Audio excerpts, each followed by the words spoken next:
क्या एक कुश्ती का अखाड़ा दो दुश्मन गांवों को फिर से दोस्त बना सकता है? क्या एक पुराना मैदान नफरत की दीवारें गिराकर दोस्ती का पुल बना सकता है? यह कहानी है दो पहलवानों की जो सरहद पर लड़ते हैं, लेकिन एक साधु की बात उनकी सोच बदल देती है। शेरगढ़ एक पाकिस्तानी गांव और बजरंगपुर एक हिंदुस्तानी गांव सरहद के दो तरफ बसे हुए थे। इनके बीच एक कच्चा रास्ता ही सरहद की लाइन का काम करता था। दोनों गांव कबड्डी और कुश्ती के लिए मशहूर थे। शेरगढ़ का शेरा एक ताकतवर जवान था जो शेर की खाल ओढ़े रहता था, और बजरंगपुर का भीम जिसकी ताकत के किस्से हर घर में सुनाए जाते थे।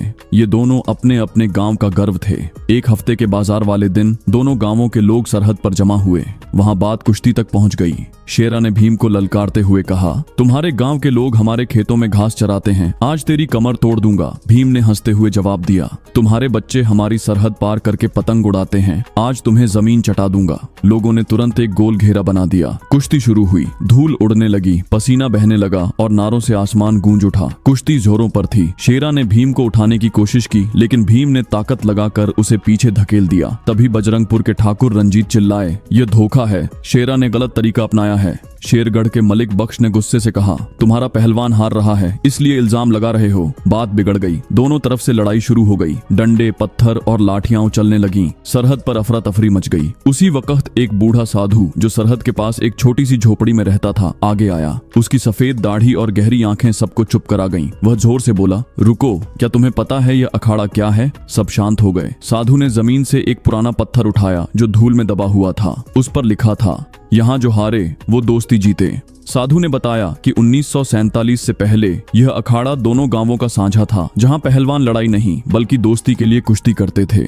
बंटवारे ने उन्हें अलग कर दिया, पर इस अखाड़े की आत्मा अब भी जिंदा है। साधु की बात सुनकर सबके दिल पिघल गए। शेरा ने भीम की ओर देखा और जाकर उसे गले लगा लिया। उसने कहा, भीम, हमारी लड़ाई ताकत की है, नफरत की नहीं। भीम ने मुस्कुराकर कहा, शेरा, आज से हम दोस्ती की कुश्ती खेलेंगे। फिर दोनों गांवों ने फैसला किया कि हर महीने सरहद पर कुश्ती का मेला लगेगा, जहां हार जीत नहीं दोस्ती की बात होगी। अखाड़े के बीच एक तख्ती लगाई गई जिस पर लिखा था, यहाँ दुश्मनी गिरती है, दोस्ती खड़ी होती है। उस दिन से वह कच्चा रास्ता नफरत की सरहद नहीं, दोस्ती का रास्ता बन गया। हर मेले में शेरा और भीम कुश्ती लड़ते और उन्हें देखकर दोनों गांवों के बच्चे, बूढ़े और जवान तालियां बजाते। यह कहानी हमें सिखाती है कि खेल तो बस एक बहाना है, असली जीत तो दिलों को जोड़ने की होती है। जब तक सरहदें हमारे दिल में हैं, तब तक हम सच्ची दोस्ती नहीं कर सकते।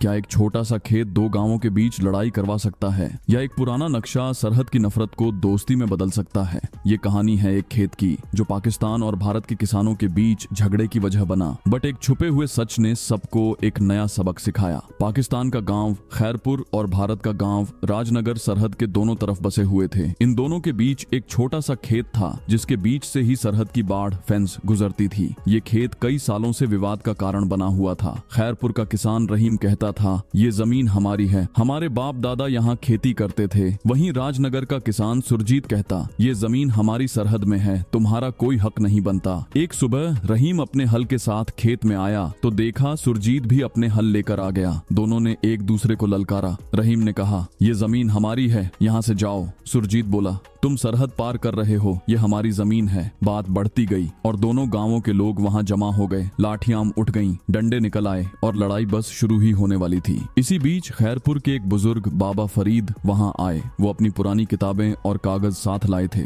उन्होंने एक पुराना पीले रंग का धूल भरा नक्शा निकाला। सब हैरानी से नक्शे को देखने लगे। नक्शे में साफ लिखा था कि यह खेत ना खैरपुर का है और ना ही राजनगर का, बल्कि ये दोनों गांवों की साझी जमीन है। 1947 से पहले ये खेत दोनों गांवों के बच्चों के स्कूल के लिए रखा गया था, लेकिन बंटवारे के बाद ये बात सब भूल गए थे। ये सुनते ही सब लोग चुप हो गए।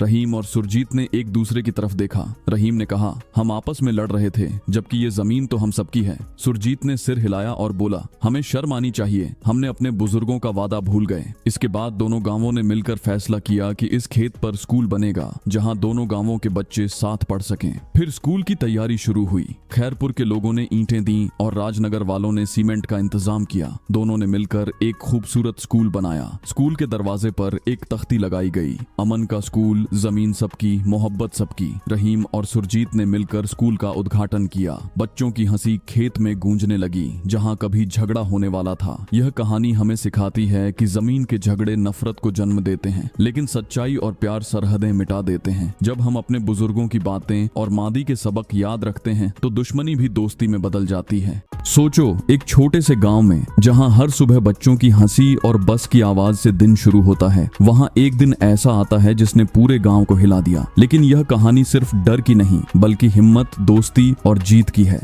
आओ सुनो हिम्मत की बस की दास्तान, जिसमें नए चेहरे और एक नए अंदाज में ट्विस्ट हैं जो तुम्हें बांधे रखेंगे। अलीपुर नाम का एक छोटा सा गांव था जहां जिंदगी इतनी सादी थी जैसे कोई पुरानी किताब की तस्वीर। गांव से कुछ दूर एक स्कूल था जहां बच्चे हर रोज एक पुरानी सी बस में जाते थे। ये बस उनकी उम्मीद थी, उनका ख्वाब था, पढ़ाई का रास्ता। बस का ड्राइवर अंकल करीम एक बुजुर्ग आदमी था जो बच्चों से अपने बच्चों की तरह प्यार करता था। और बच्चों में से एक था जैन, एक 10 साल का लड़का जो अपने छोटे भाई बहन के साथ बस में बैठता था। जैन को कहानियां सुनाना पसंद था और वह हर रोज बस में सबको नई कहानियां सुनाता था, जैसे आज की यह कहानी जो असल में बदल गई। एक दिन मामूल के मुताबिक बस गांव से निकली। रास्ता सुनसान था, पहाड़ों के बीच से गुजरता हुआ। बच्चे गाते हुए जा रहे थे जब अचानक एक ग्रुप डरावने आदमियों ने, जो राइफलों और असलाहों से लैस थे, बस को रोक दिया। उनका लीडर, जो एक लंबी दाढ़ी वाला शख्स था और जिसका नाम था शैडो खान, क्योंकि वह हमेशा अंधेरे में छिपता था, ने बस के सामने खड़े होकर चिल्लाया,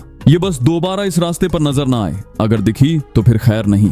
बच्चे डर गए, लेकिन अंकल करीम ने हिम्मत से कहा, ये बच्चों की बस है, हमें जाने दो। दुश्मन चले गए, लेकिन गांव वालों को धमकी दे गए। अगला दिन बच्चे स्कूल जाने को तैयार थे। जैन ने अपने दोस्तों से कहा, डर से क्या होगा, हम पढ़ेंगे, जीतेंगे। सब बच्चे बस में चढ़ गए। आज बस में एक नया चेहरा था, सारा, एक नई तालिबा जो गांव में शिफ्ट हुई थी। सारा को टेक्नोलॉजी पसंद थी। उसके पास एक स्मार्ट वॉच थी जो इमरजेंसी कॉल कर सकती थी। रास्ता शुरू हुआ, लेकिन आज वह दुश्मन तैयार थे। उन्होंने अपनी जीप बस के सामने डाल दी और फायरिंग करके टायर पंक्चर कर दिए। बस रुक गई, बच्चे चीखे। अंकल करीम ने सबको खामोश कराया। जीप से दुश्मन निकले, 4-5 आदमी, राइफलें हाथ में। उनका बॉस शैडो खान जीप में ही बैठा रहा, सिगरेट पीता हुआ। उन्होंने अंकल करीम को पकड़ा और बॉस के पास ले गए। क्यों नहीं माने तुम लोग? शैडो खान ने पूछा। उसकी आवाज में जहर था। अंकल करीम डर रहे थे, लेकिन जवाब दिया, बच्चों का मुस्तकबिल है ये रास्ता। उसी वक्त बस में बैठा जैन, जो अभी अभी 10वीं क्लास में पहुंचा था, ने चुपके से अपना मोबाइल निकाला। उसे याद आया कि रास्ते पर एक पाकिस्तानी आर्मी की चेक पोस्ट है, जहां से उनका नंबर मिला था स्कूल के नोटिस बोर्ड पर। जैन ने जल्दी से कॉल की, अंकल हमें मदद चाहिए, दुश्मन ने बस रोक ली है, वे अंकल करीम को ले गए हैं।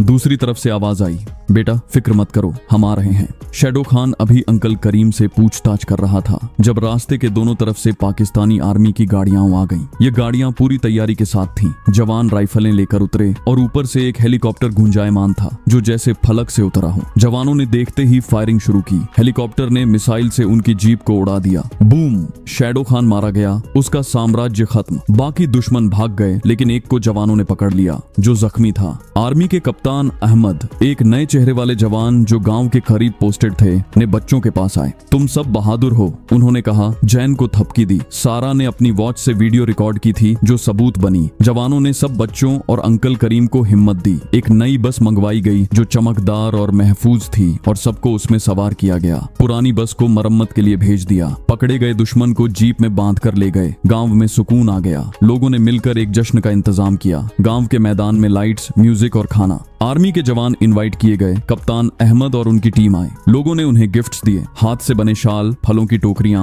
और बच्चों ने ड्राइंग्स बनाई। जैन ने एक कहानी सुनाई जश्न में, हिम्मत की बस की, जो अब असल थी। सारा ने वीडियो दिखाई और सबने तालियां बजाई। कप्तान अहमद ने कहा, यह जीत सिर्फ हमारी नहीं, तुम सबकी है। ये कहानी खत्म होती है एक नई शुरुआत पर। अलीपुर अब सिर्फ गांव नहीं, हिम्मत का नमूना था। बच्चे अब हर रोज बस में जाते, लेकिन अब उनके दिल में डर नहीं, फख्र था। और जैन, वह अब कहानियां नहीं सिर्फ सुनाता बल्कि बनाता भी है, जैसे यह जो तुम्हें याद रहेगी। क्या तुम भी ऐसी हिम्मत दिखाओगे जब वक्त आए?